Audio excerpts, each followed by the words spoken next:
the pleasure to be the moderator of this panel debate, which will focus on social innovation and data collection. My colleagues Fred and Glenn will support in checking the chat and taking some notes, which are very necessary. So we have invited two very interesting experts for you today, and that are Giovanni Maccani, maybe you can wave already to the people, and then Julienne Chen.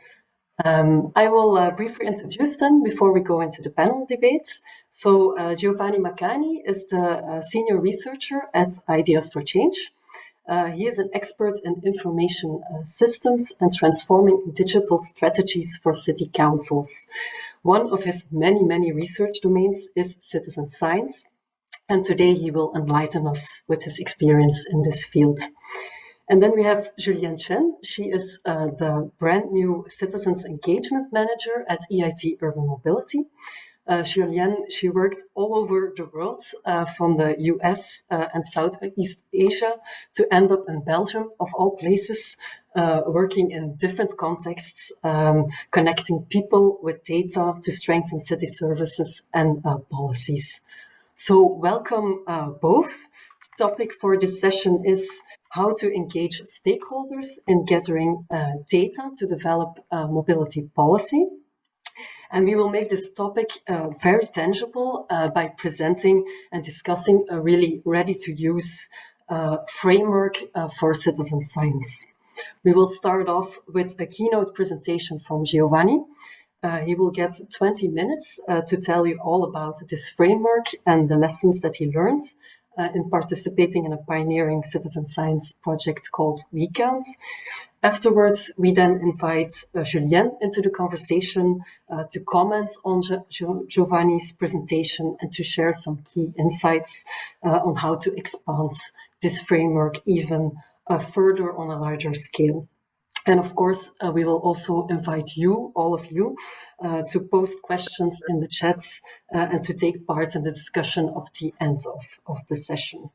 Okay, so now my introduction is done, and I give the floor to Giovanni. Please, Giovanni, take it away. Brilliant. So can you hear me fine? Perfect. There's a bit of echo here. Apologize for that. I'm in an empty room, but it should work. So I'm going to share my screen if I'm able to. Okay, can you all see my screen? Yes, we can see it. Not in full. Yeah. Oh, it should work. Let me just. Okay, yes. It should be fine. Okay, so, well, good morning, everybody. My name is Giovanni Maccani. Thanks very much for the introduction, and thanks very much indeed for inviting me to this very exciting event. So today I'm gonna, as introduced by Sanne, I'm gonna give a little chat about, a little talk about citizen engagement, citizen science, focusing on the case of WeCount. So very briefly, let's see if I can move to the next slide. As mentioned, I'm a senior researcher project manager at an SME based in Barcelona called Ideas for Change. At Ideas for Change, we are a research and consultancy company, and what we do really is we try and look at existing and emerging technologies and try and see how we can leverage them together with people to design new social innovation actions, interventions, as well as designing socially based business models for companies. I do focus more on the area of research, given my, academic background, and we've applied the concept of citizen science, so this idea of engaging citizens across all phases of a research-based or scientific intervention across several different domains. Some examples could include city health in the context of environmental epidemiology, diagnosis in the context of odor pollution, we have in the context of food systems, and finally, WeCount. That's the one I'm going to talk a little more about today. So We count, it's an European project that finished in December last year. So there was a 2-year project conducted across 5 different pilot cities, Belgium, Slovenia, Ireland, Wales, and Spain. So the project keystone, I suppose, was a sensor called Teleron, actually developed in Leuven in Belgium by a company called Technology and Mobility, Transport and Mobility Leuven, apologies. And the idea of the project is to empower citizens really to collect data about traffic in their own street and to empower them to have a voice in policy making and in proposing evidence-based policies, right?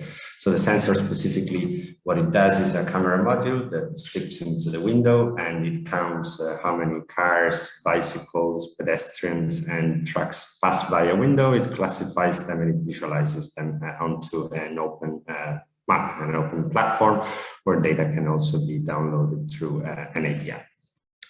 So within this project, I guess our main task was around developing what we call the We Count engagement framework and toolkit, which is what I'm gonna go and talk about a little more in detail today. So the idea here was that our objective was to address the challenge, I guess, of developing a framework that was able, on the one hand, to inform and inspire local pilot leaders to undertake citizen engagement, citizen science activities across all phases of the intervention. But at the same time, it had to be general enough to be applicable across the different and diverse cases of We Count. So this is the general framework that we've derived, I guess, mainly from previous experiences and review of best practices, I suppose. It's a 5 phases framework, pretty much standard around the scoping, problem formulation, building a community, co-design the intervention, collect data, analyze them, and then reflect on the results and plan for the legacy of the project and undertake actions. So the meaning of all this is that this is a framework, this is not a process, as several different heuristics, as you probably know, are required when you do citizen science end-to-end, I suppose. But the idea of this framework is that each of these phases was unbundled into a number of different steps that we needed to follow. And for each of the steps, we had a number of resources and tools that other pilot leaders could download and use and adapt to their own context. This took the form in the project of a living document in which we were continuously updating the content with new tools as well as enriching existing ones through the experiences achieved, I guess, from their actual application. So I'm going to go through each of these phases, give some examples of what we do and the tools that we employ, and try and share some of the lessons learned from applying the tools and from undertaking these phases within We Count in the next 10-15 minutes. So first phase, I guess the starting point is where it's called scoping and community building. This is really a phase that should have as the main objective as moving from the general project narrative, I suppose, or scope to something that is locally relevant, right? And do that together with citizens, and while doing this, build a community of participants and of stakeholders that will be taking an active part into the project, right? Different steps that we have within this. So first, you need to really understand what is the situation in the local context, I suppose. So what we've done in this case was we firstly distributed an online citywide survey to understand if people perceive traffic as a problem and why, where, and how much, for example.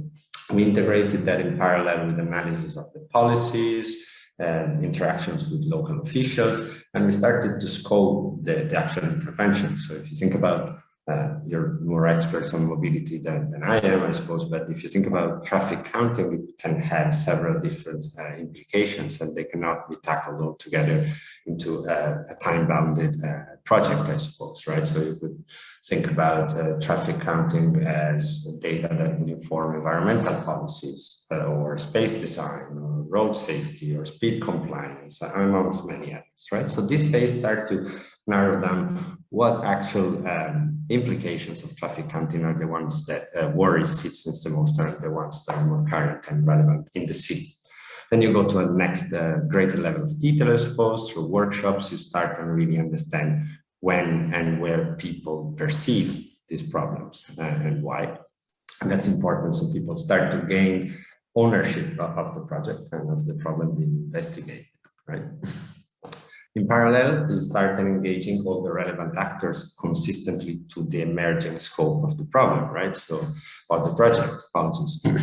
So what we did here was to really start looking at different stakeholders in terms of civic society organization, industry, academia, policymakers, start to engage them, as well as mapping them into a digital map, I suppose, right? So in parallel to this, obviously, a great effort on communication and dissemination and continuous community building and maintenance. Some lessons learned from this step, I suppose. We've done a series of workshops with different communities, and it's important to understand that what you're tackling is not just an issue. It's an issue positioned in a context, in a policy context, in an infrastructural context, as well as in a cultural and people perception context, I suppose. Another one that was interesting, I suppose, was obviously consistent with the citizen science nature of the project. To ensure impact, we wanted to engage the policymakers from the very beginning. But a trade-off emerged at this stage in the sense that what we've observed is that the people that were mostly motivated to participate were those that were pretty much, I'd say, conflictual against the council. So the more you're able to engage citizens, the less you're able to engage policymakers, because they don't want to enter a conflictual scenario, rather a collaborative one.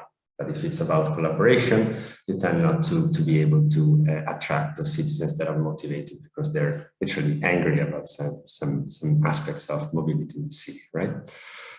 Amongst others, the sequence through which of the different stakeholders that you engage have an implication of the pilot that's being co-designed. A lot of times we hear about targeting the right people, and we've observed that the right people are really those that have a balance between interest, motivation, and power. And it's important to position the project and its contribution within their daily jobs and interests, I suppose. And finally, something that's, I guess it's my opinion, I suppose, more than actually supported by evidence, but I think that citizen science is a very well demonstrated, or has proven quite effective in further defining problems as opposed to being proactive towards the design of solutions. And so citizen science pilots oftentimes become pilots whereby the end result is actually the first step, which is a more granular understanding of the project. And that created some tensions with the council, that in terms of they didn't want more problems to come in, but rather proposed solutions. I realized that I'm taking too much time, so I'll be a bit quicker. Second phase was about co-design. So that's when really what you do here is you co-design the intervention in terms of its timings, area, what tools to be used and when, and so on and so forth. It was about supplying and installing the sensors devices in this case, in the sense that this was co-designed in the sense of the procedure to do that. Remembering we've done that within the COVID pandemic times. And one thing I want to focus a little bit more is about the need to co-design the project governance structure. So if some of you have worked with communities of citizens, you must have realized that you have very diverse people, and the diversity of people within a community may come in terms of their different willingness to participate, the intended commitment that they might have, the resources and the skills that they can bring into the project. And obviously this has also implication on the engagement strategy that you want to have across different individuals, right? So some people would be happy to receive an email once a day, some people would fade away from the project if they did information overload.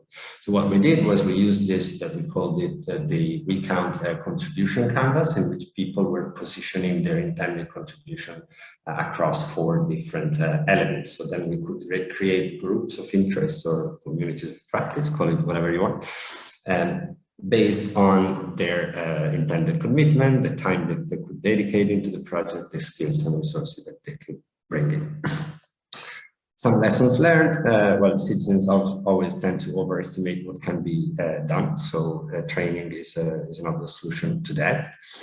In terms of engagement here, obviously co-design went beyond citizens, but also included the stakeholders that we hadn't engaged until that point. And here, I guess, what was one of the challenges is that different stakeholders understood engagement in different ways. So for some councils, it was just about publishing the news of an event on their website for them to claim that they were engaged into the project. So what we've realized is that formal engagement, although time-consuming, is usually more effective. So memorandums of understandings, and if possible, even contracts. Then data collection, so sensors have been distributed, people started collecting the data. Here the tools revolved mainly around help desk and support, but also around the need to complement quantitative data with qualitative information.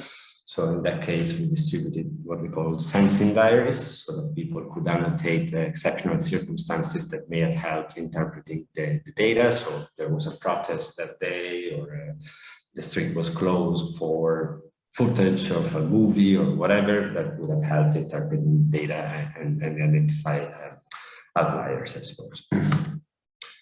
Then after, I think it was 6 or 7 months of data collection, we reconvened with the citizens with participatory data analysis workshops. In this case, I guess it's a mix between our own independent analysis and interpretation with citizens, as well as enabling them to conduct analysis themselves. That happened usually through games or very simple tasks that we were giving them with respect to the data that their sensor had collected. There was an element on fostering new uses of data beyond the community, so that's mainly enabled by the API attached to the Telegram platform. And really start thinking about, okay, what is the impact of our intervention? What did we discover, right? And then finally, a reflection and legacy, which was pretty much aligned with the impact that we've co-explored, I suppose, with the community. And in this case, what we did, for example, in Spain, was during the data analysis workshops, we co-designed with citizens different options for a final action. So we actually had 3 across the different workshops we had. Then we promoted an online voting campaign so that people could vote the one that they liked the most, or the one that they wanted to be involved in. And what it won actually at the end was something that has then been done also in Leuven, and it was an analog showcase of the results in the streets of Madrid and Barcelona. So we actually mounted these kits with citizens that they placed them showcasing the results in the streets where they had the sensors placed, and they were engaging passers-by to comment and raise awareness about the results of the project. In addition to that, obviously, there were some more official actions that we've done with the related city councils. We had independent actions from citizen communities that were already established and took the initiative to approach the councils with the data that they've been collecting, amongst many others. Some lessons learned about collection, analysis, and action. I guess one of the things is that people tend to have a very deterministic understanding of technology. So either it's something that works or something that's crap and doesn't work. So I guess that one thing that we should be able to do more with our communities, I suppose, is to be able to foster and make them appreciate that they're part of an experimentation project rather than an innovation action, I suppose.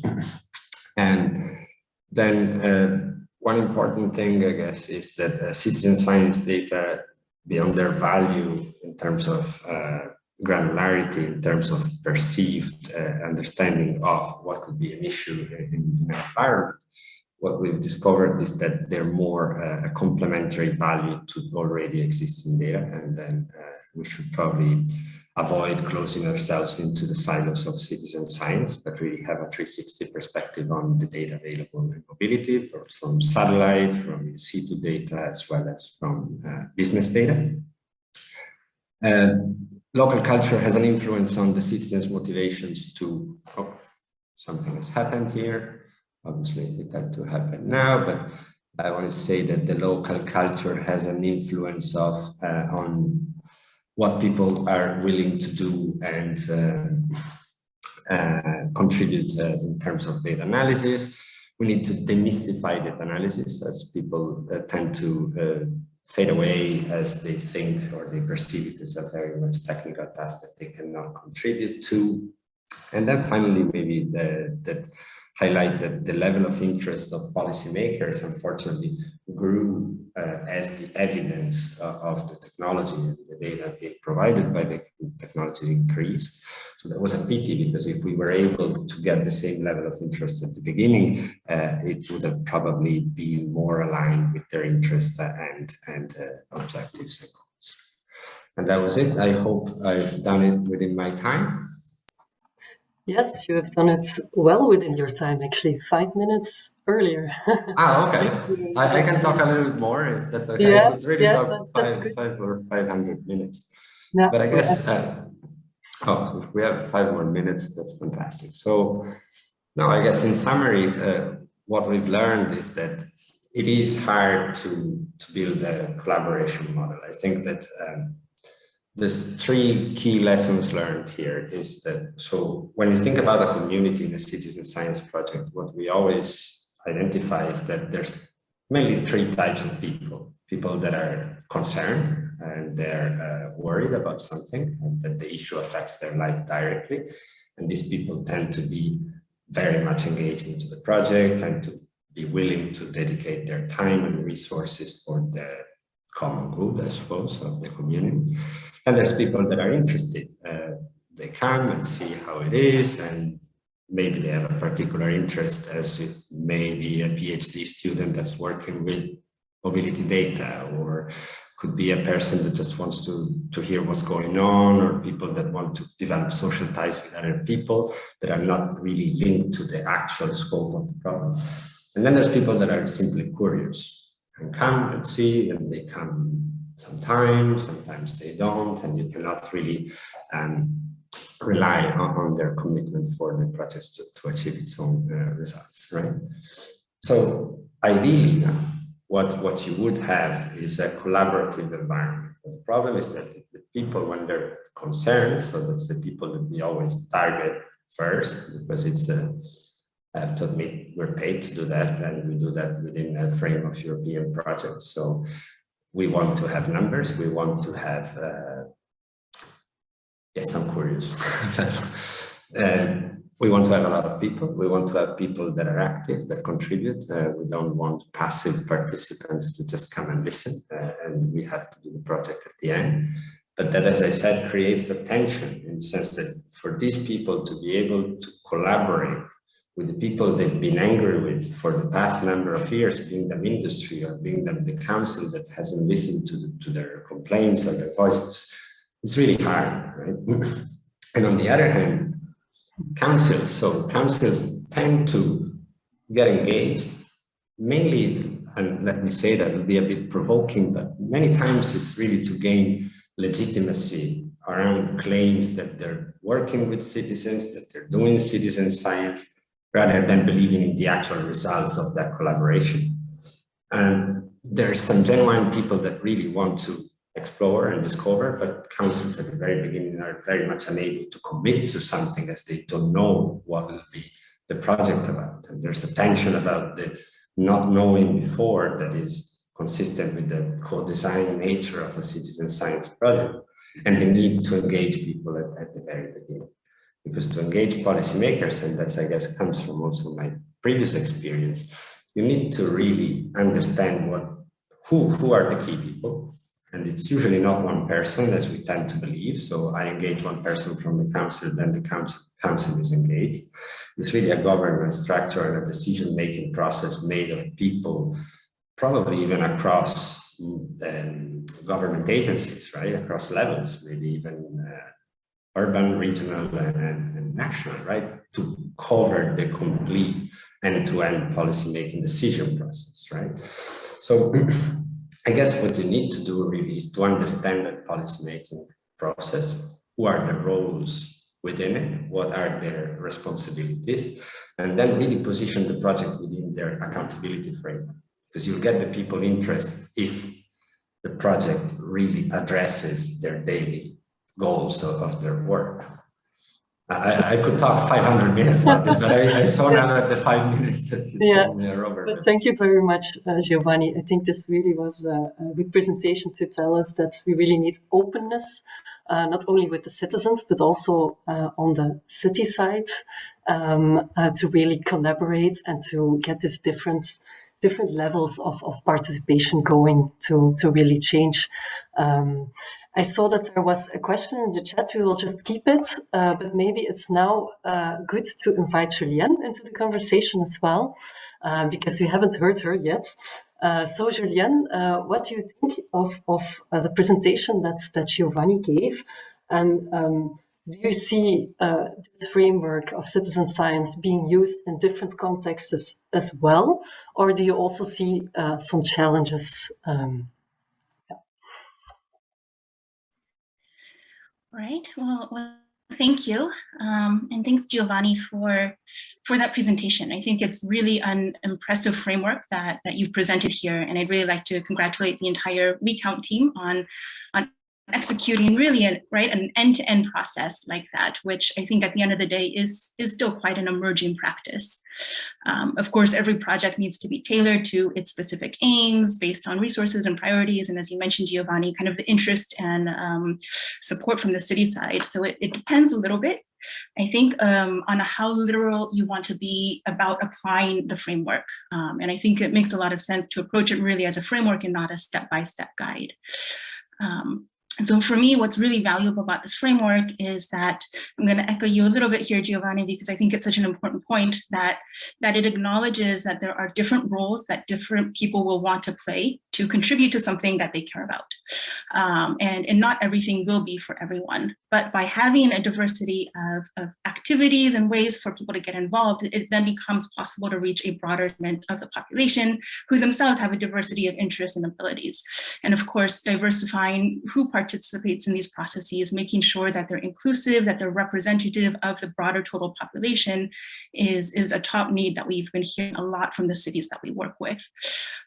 So for instance, I recently participated myself in a project here in Brussels called Curieus Air, which is Dutch for curious air. And in this project, 3,000 people across Brussels stuck a nitrogen dioxide sensor outside of their window to measure air quality on their street. And they also do this with other things like having thousands of people put sensors in the soil in their garden to measure heat and drought during the summer. And so my activity here for this project was fairly limited. So I received the sensor, I put it up, I took it down, I sent it back in, and then a few months later, I got a link to an interactive map where I can see now the air quality in the city at a finer grain than has ever been available. And in that sense, there's a fairly limited set of actions that I'm guided to do as a participant. So I didn't have to attend any meetings or go to any sessions, but I still found it to be a very engaging and useful exercise, even though I'm only contributing to part of this framework. I think also that this framework applies more often, especially if we expand kind of what we call data.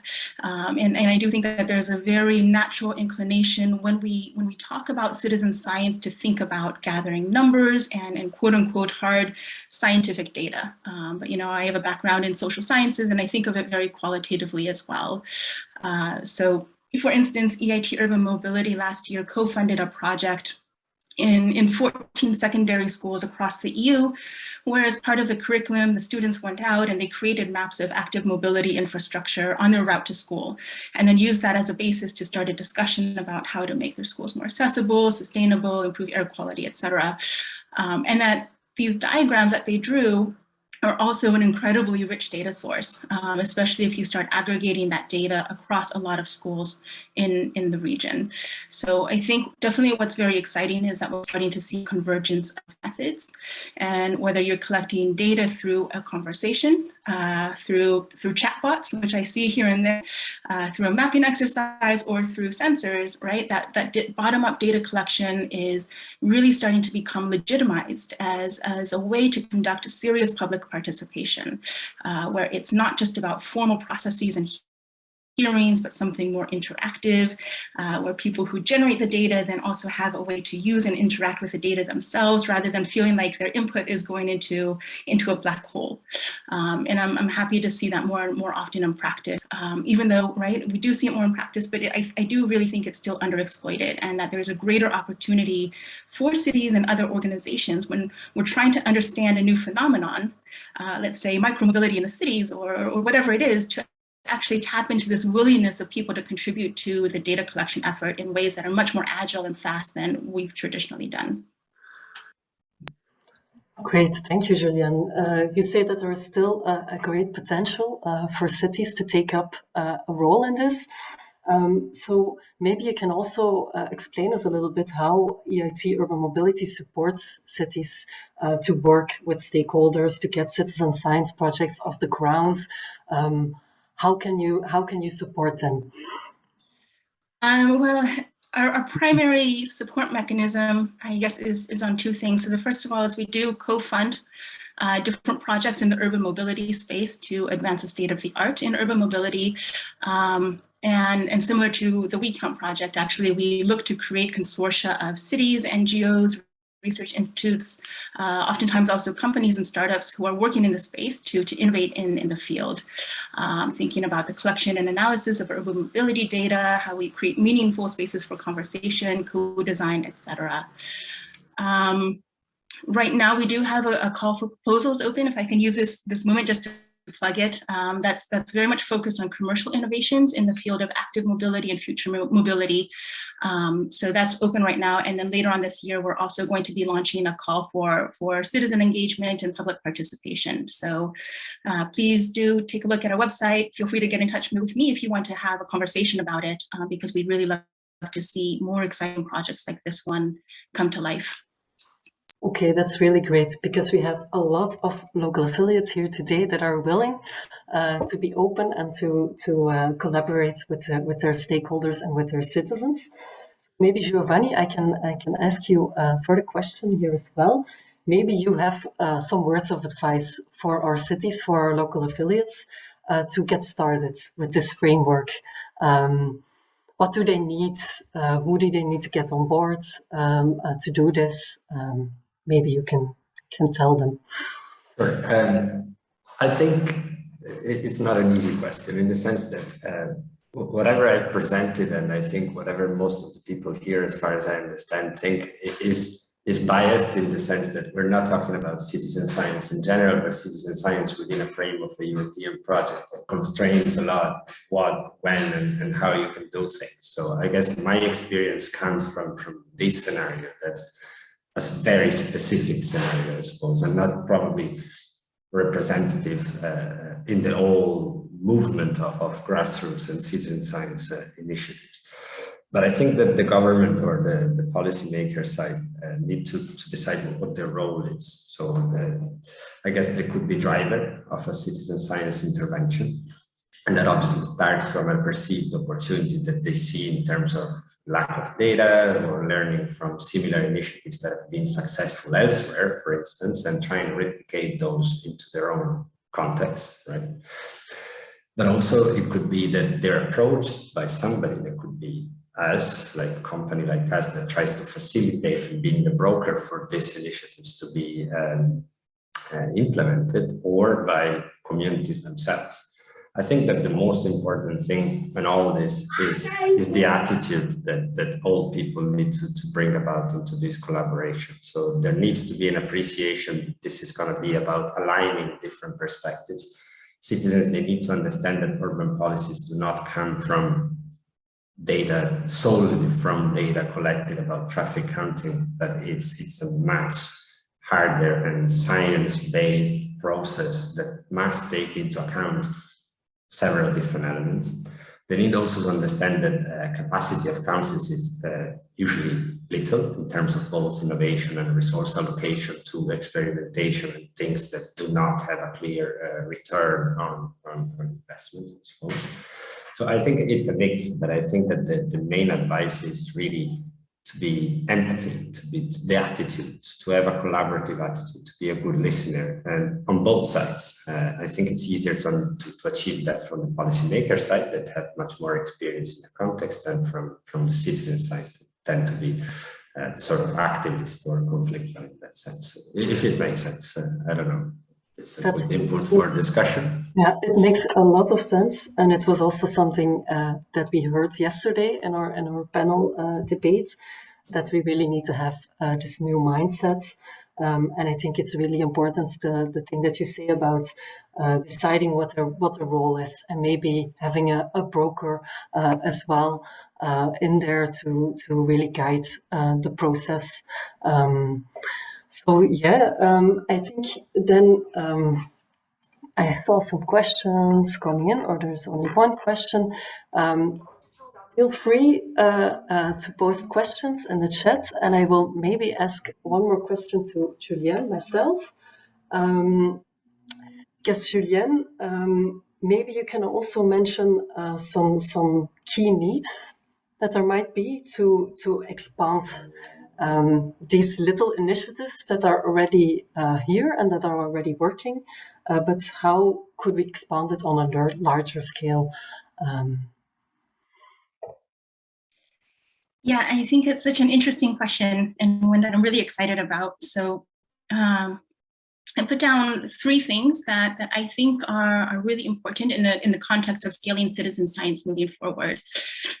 So I agree with the point, right? A lot of it is about mindset, but I also think that there's a lot of work to be done around demystifying the practice of data itself. And in that sense, I think it's essential to build capacity and/or tools and software within cities and within communities to not only collect data, but to actually use and visualize and analyze it in a meaningful way. And so what we saw in the United States, for instance, several years ago, a lot of cities were very big on the open data movement, and they wanted to participate in these goals of accountability and transparency and data-driven decision-making. And there were a lot of open data portals created during that time. But unfortunately, less thought was given to really the user experience and whether people and cities themselves had the capacity to actually use and parse through that data in these portals. And what they found was that, right, indeed, what that happens is that you get fairly limited usage, and the people who are using that data have fairly high technical proficiency.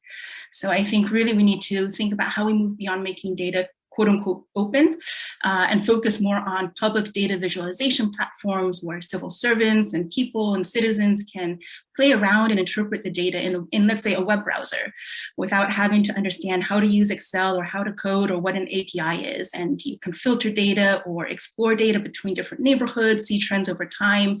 And these are the things that really turn something from a data to a story. We do see more and more tools that allow us to do that without deep expertise, but I think that there's more that really needs to be done here. The second point is a very critical need in my perspective to standardize data that is collected through citizen science projects so that we can actually start creating larger and more comparable data systems that can be built on over time. So it's really great to see so many citizen science projects coming out now, but what I worry about is that they're all collecting similar data, but in slightly different ways. So if you're collecting data about air quality in one place, someone else is also trying to figure out how to collect air quality in another place. And not only is that a lot of effort, right, for everyone to be coming up with their individual rubrics, but then the biggest challenge for me, thinking from an EU perspective, is that we can't compare this data across cities or over time.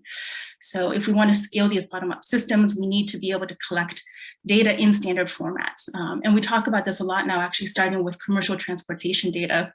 And there's a big conversation going on right now about what they call mobility data specifications for private mobility providers, so that they're all providing their data to cities in the same formats, machine readable formats that are GDPR compliant. And I'd love to see that replicated in some way for citizen science projects, knowing how, right, there is a lot of overhead that comes up with that. And then my final point is that I think looking forward, we should really be looking at how we create hybrid versions of citizen science. So not only collecting data deliberately in projects, but also how we as individuals can volunteer big data that we generate in our day-to-day lives.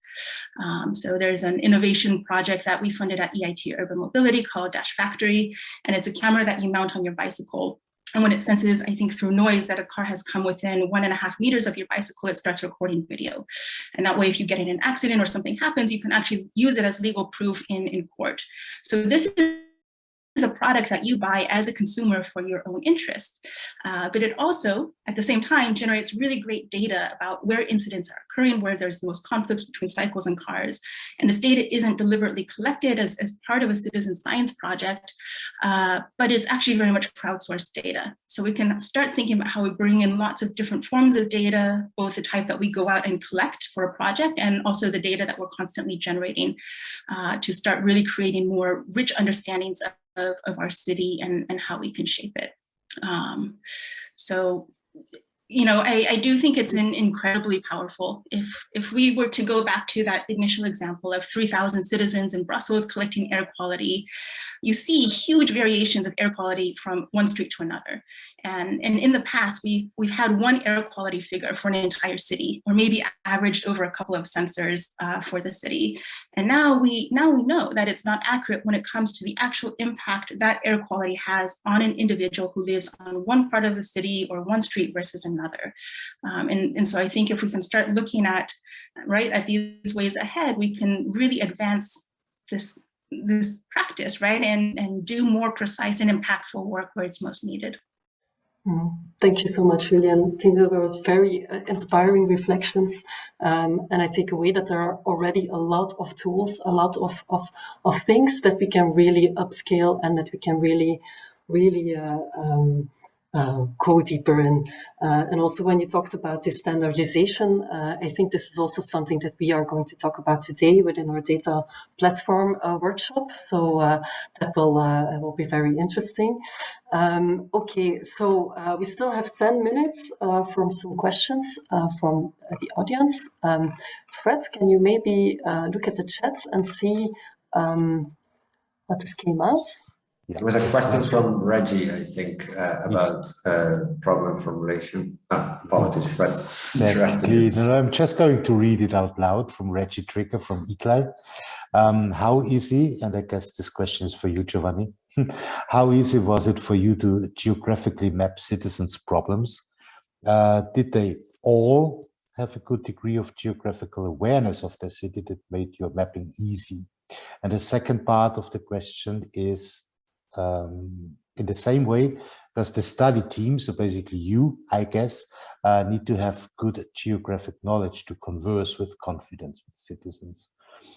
If you want to add something to your own question, Reggie, please feel free to do so.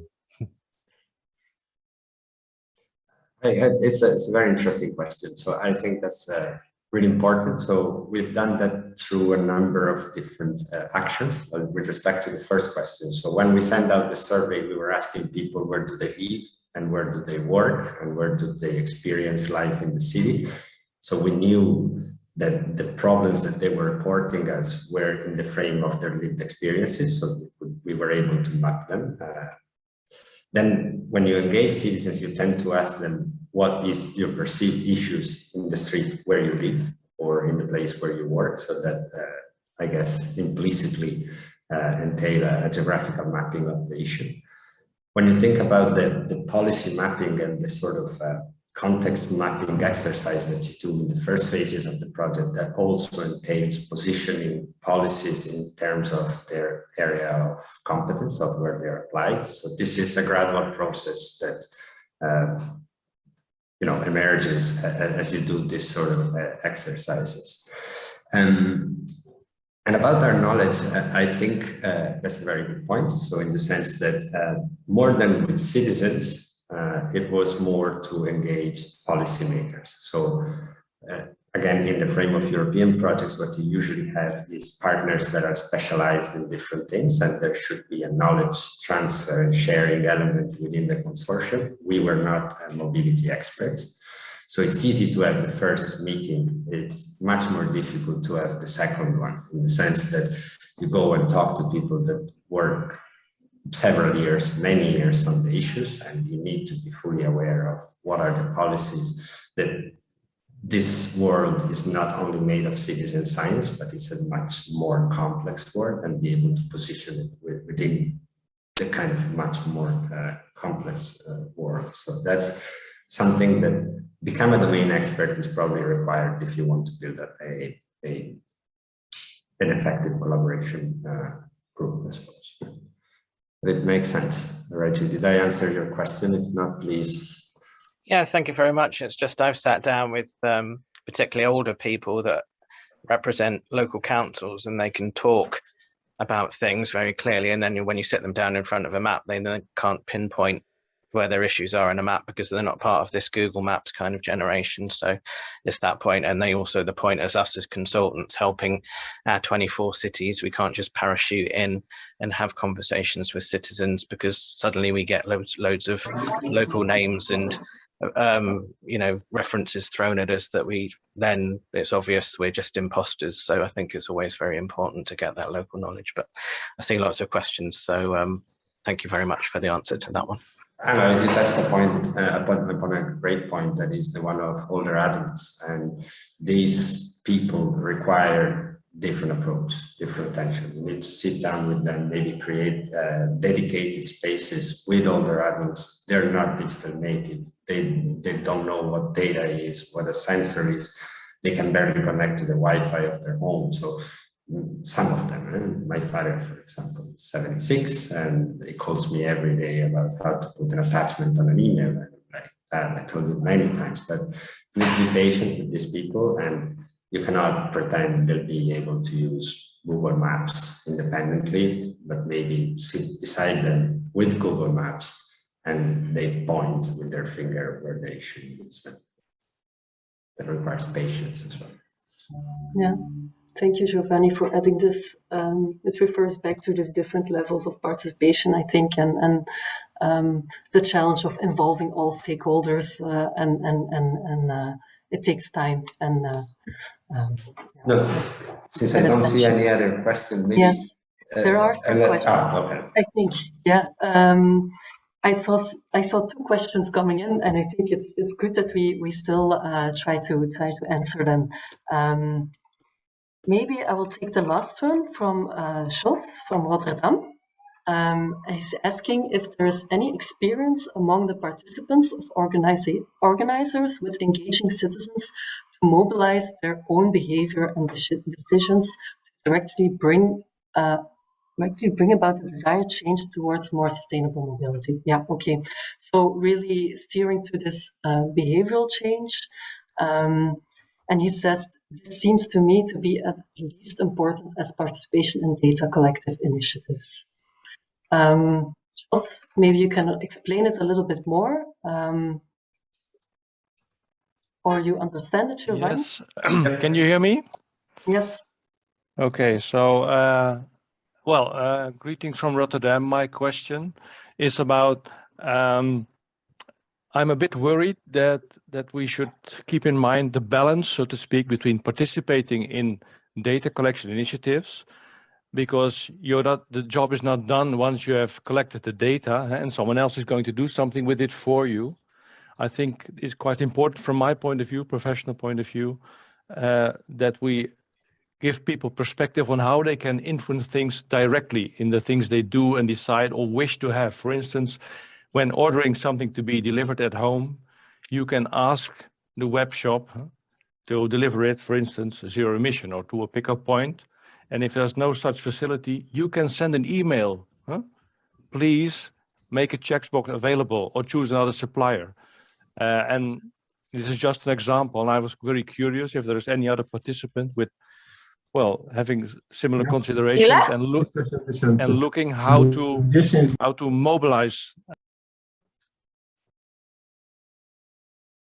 You're muted, Josh, I think. Just the last 5 seconds. The host did this, but I was talking too long, I presume. But my question is there anyone with experience and seeing the relevance of trying to use this aspect as an element of your policy? Because of course I work for the city and I'm looking to use everything I can, so to speak, to bring about what we want to achieve. It's a very good question. Giovanni? Definitely. Yeah. So I guess a step back. When we start building a community, the first target we have is existing communities. So communities that are already active in some form of citizen science. So in the case of WeCount, I'll make an example. There was a community here in Barcelona that was already measuring air quality and noise pollution, and then they're already, they had their virtual space and stuff.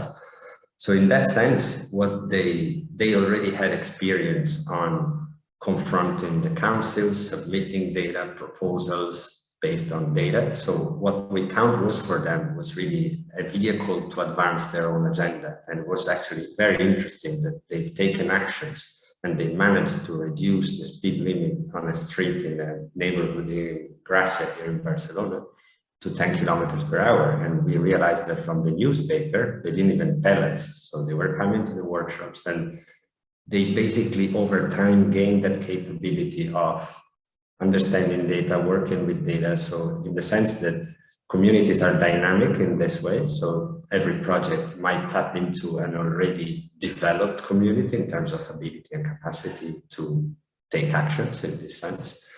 And then obviously you have all the people that get engaged for the first time. And these people are the ones that we handhold in a sense. So we do stimulate them to think in a way that produces results that can be presented then as proposals to city councils. But in that case, we really need to handhold them and maybe organize science policy dialogues or events in conjunction with the city council.